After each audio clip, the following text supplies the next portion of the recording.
mutuma mama ne taata kyagudde wano bannayika bwe kigambo kya mama kyatukoze ekintu soke tufune ebigambo bya Katikkiro.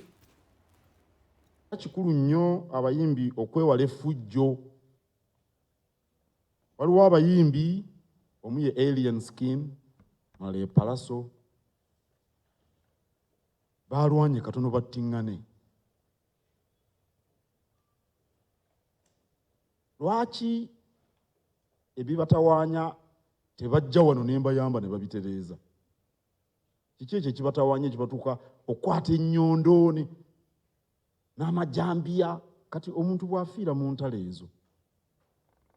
Ekyokubiri, ffe abaagala okusanyusibwa tutya. Bwe naagenda mu konsati ye Alien Skin bayinza okunkubirayo ejjambiya oba ejjinja. Kiki ekibalwanyisa kye batasobola kuteesaako? Waliyo n'abantu abalala bannya basobola okubatuuza ne baba tebazze wano, ensonga ne bazitereeza. Amaanyi g'omuyimbi tegali mu ggaali n'akatono. Eggaali ge gabinja ag'abayaaye ge batambula nago. Amaanyi g'omuyimbi ga munnakitone gali mu kukuza kitone. Alien Skin nze nasooka okumuwulira omwaka oguwedde ndowooza.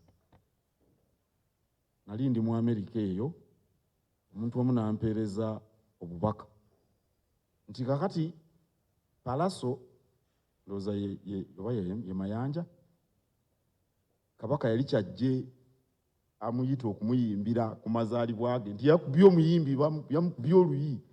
Namubuuza yakubye muyimbi kyoli nti bamuyita Alien Skin, nze nga simuwulirangako. Nti gyali naye gwe baakubye naye wammamba ye Patrick Mulwana. Oli ye Mayanja oba erinnya eddala yaani? Pius Mayanja. Bamayanja balina ekitone ekitayogerekeka. Twagala kubalaba nga bali mu nnyonyi, bagenze kuyimba Nigeria, bagenze kuyimba South Africa, bagenze kuyimba eri mu Hollywood, eri mu BT gye tubasuubira. Tetubasuubira mu bikonde, oba baagala bikonde bagende mu migwa beekubenga gundi bwe yeekubye ono Rickman nani ne Grenade. N'ebyo biba byakusaagasaaga tebirina buzibu. Naye kati bagenze ne bawalampa amayumba ne bakuba mu mmotoka. Baŋŋambye ne mu nkuuka balwanira, nze saabimanya na kubimanya. Bwe munaateeka okulwana mu kitone, ekitone kigenda kufa. Nyabo, weewalire ddala ebintu ebyo. Amaanyi gateeke mu kitone. Era abannabitone kambawe n'amagezi amalala mwegendereze ebyobufuzi ku mirimu gy'alina. Kale, Oweekitiibwa Katikkiro, first of all, omanyi ogenda n'oyogera Katikkiro najja n'ayogera n'ofuukira ddala ow'ebigere, ffe tuli kwaliye. Njagala obbategeeza he's called Alien Skin. Naye osanga peace Alien Skin. Era nga bwe yajja n'atugamba nti ebeera data not data. Ate kali South Africa. So asi yakwegenderezanga ebyaffe. Ekitiibwa tufudde ab'ebigere naye kale katwekuumire era tujja kukola ki. Naye there is something I want about Katikkiro naddala eri abakulembeze abali mu twesibako abavubuka.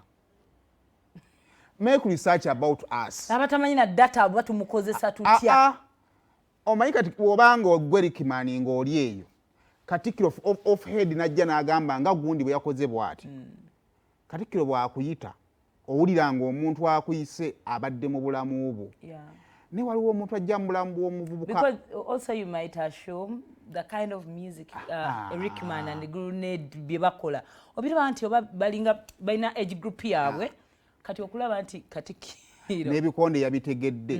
Ne waliwo gw'olabanga ali mu bavubuka naye nga ali nvaddi wano.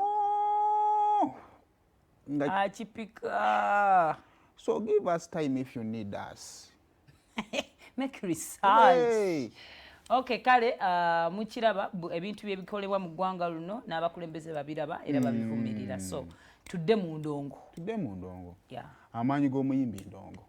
Naye nga ky'ekyomuzadde kikyagenda ddala mu maaso okuyuuguumya eggwanga kati ketubulayo kibanda omu ye yaleese omuzadde kati ekibuuzo ekiddako kiri kimu. Ate teriggula bazadde tubamanyi. kati ekibuzo ekiddako Kibanda yakaabye n'aloopa ku poliisi. Kwata ku remote yo sigala ku BBS Telefina.